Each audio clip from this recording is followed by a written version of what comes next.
So you may just direct it. JJ, you're up.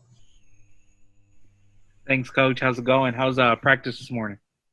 It was great. The Lord was good to us. It was cloudy and breezy, and I hope it's that nice Saturday. How would you assess your team's readiness at this point? I don't think we'll really know until Saturday. I know they're eager and they're excited and they've practiced hard. But those first games are always crazy, and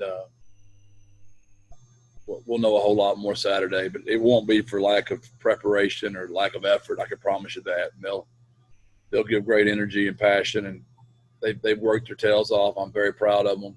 Just all they've overcome to get here. It's an unbelievable accomplishment. And whoever's on the bus with us Saturday, we're going to go out there and give it heck as long as we can. Thanks, Jeff.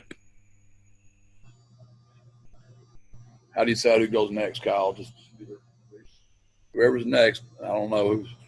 All right, I'll jump in. That works. So Jeff, the linebacker group was considered it's kind of a question mark coming into the year. What have you seen from them through fall camp? I know they really bought into Coach Nix. They've improved their just off the field stuff and meetings. They're not on the list anymore, and they go to all their classes. They're in the training room. They're just taking care of all the small details. And we really stress before we can ever become a winner, we got to look like a winner. We got to act like a winner. So we've got to take care of a lot of other issues that they've really bought into. And Coach Nix has done a fantastic job with those guys. Who do you expect to be the standouts or the most impact players at that position? We really don't know. I mean, right now, Tyler Monkey's doing a good job for us. Trevor Harmonson, Jamal Ligon, DeMarco Guidry, those guys, Ashton Merritt, those guys have all been in there. Clarence Hicks has been in there. So we're going to play a lot of them Saturday. It's going to be that first game. No matter how much conditioning Coach Filo's done with them, you're never ready for that first game. So we're going to play a lot of kids, and we'll get a better evaluation probably Saturday. On the other side, could you see this being an offense for you guys that really relies on running the ball? Do you think that could be part of your identity this year?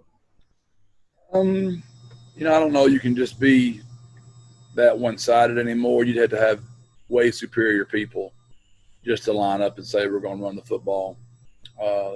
All great teams can run the football, and we're going to have to be able to run it. But to say that we're going to just be able to exclusively run the football, we're going to have to be able to throw the football down the field to be successful too.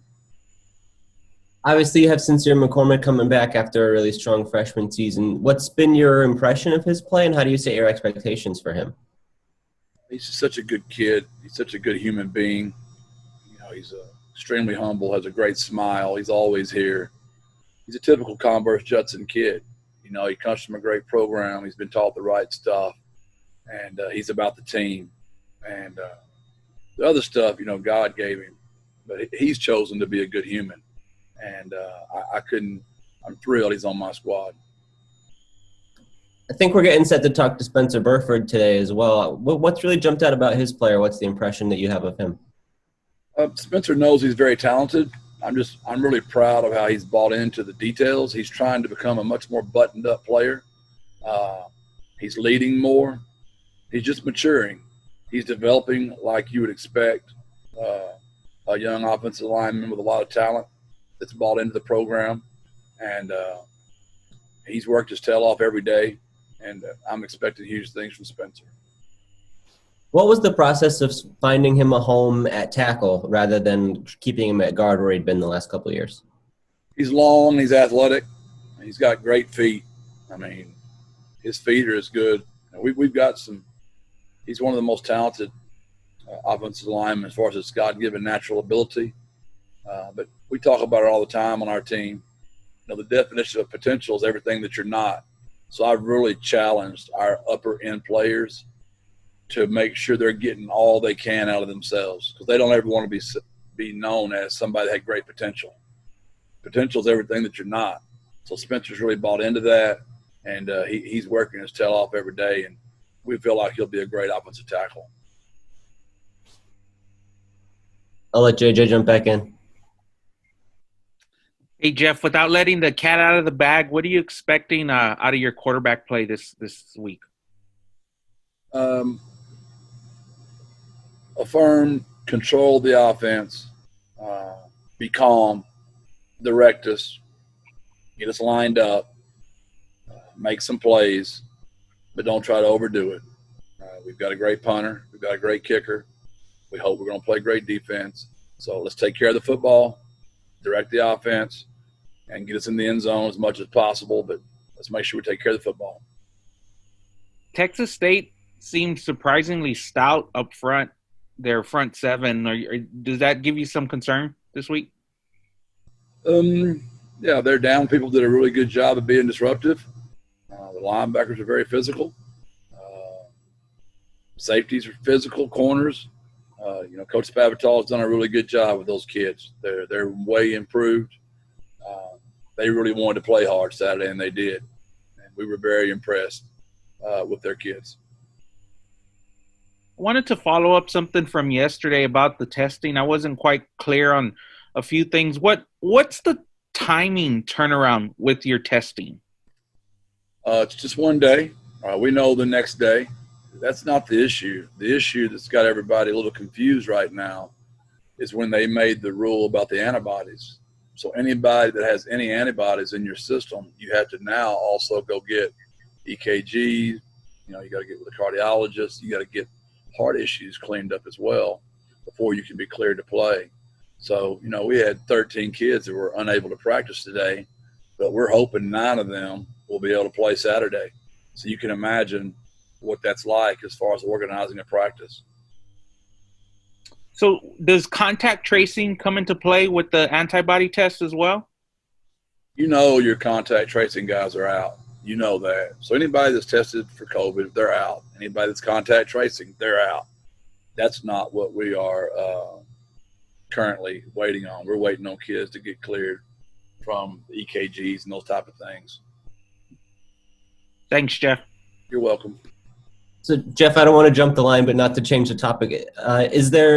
Had you been doing antibody testing through the fall, or was this the first time that you guys went to that step? No, the Conference USA came out with that rule probably 2 weeks ago, I think, Greg.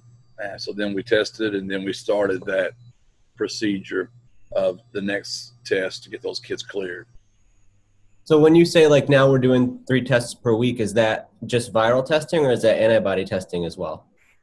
No, that is, I don't know the exact terminology of all that stuff, but it's just what we have been doing, we're now doing 3 times.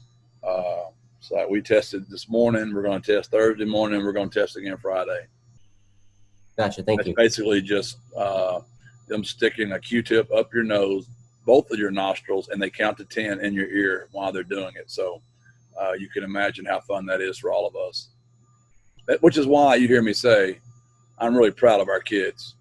What they've done to play football, everybody should really, this is not supposed to be this is not the college experience they were counting on. And I'm really proud of them. They're matured beyond their years, and they're going to be a fun team to root for. And like I've said to y'all a million times before, I don't know anything about wins and losses, but I know they're about the right stuff, and I'm glad I'm coaching them. Hey, Coach. Good morning. Good morning. I'm wondering, in your evaluation of Brady Mcbride at Texas State, in his debut, what kind of challenges he poses in his style of quarterbacking? Well, you can tell he's a coach's kid. I mean, Joe's done a good job with him. He's scrappy. The kids believe in him. He can make plays with his feet and his arm. And he reminds me of, Johnny Manziel-like when he runs around back there and just makes plays out of nothing. So he's going to give our defense, fits, and we're going to have to chase him and get him down and not get too discouraged when he makes plays. He's going to make a few plays. We just got to keep playing. You mentioned, just how hard these young men have worked and all the things they've had to go through to get to this point. Come Saturday when they take the field, excuse my dog, just the emotion of getting out there and getting to play for the first time. Yeah, I'm so happy for them. And I remember in June, when we were just trying to get by, I said to my coaches and my players, I said, men, the week we play LSU, which we were off by a week, when I'm on that bus down there on that ride, no matter what, I'm not going to complain. And I'm not going to complain this week. I know we've got a lot of stuff going on with testing and all that, but whatever kids we suit up and go play with this Saturday, I'm going to coach them as hard as I possibly can, give them the very best plan we can, and we'll see where the chips fly and get on the bus and come back home. Excellent. Thank you.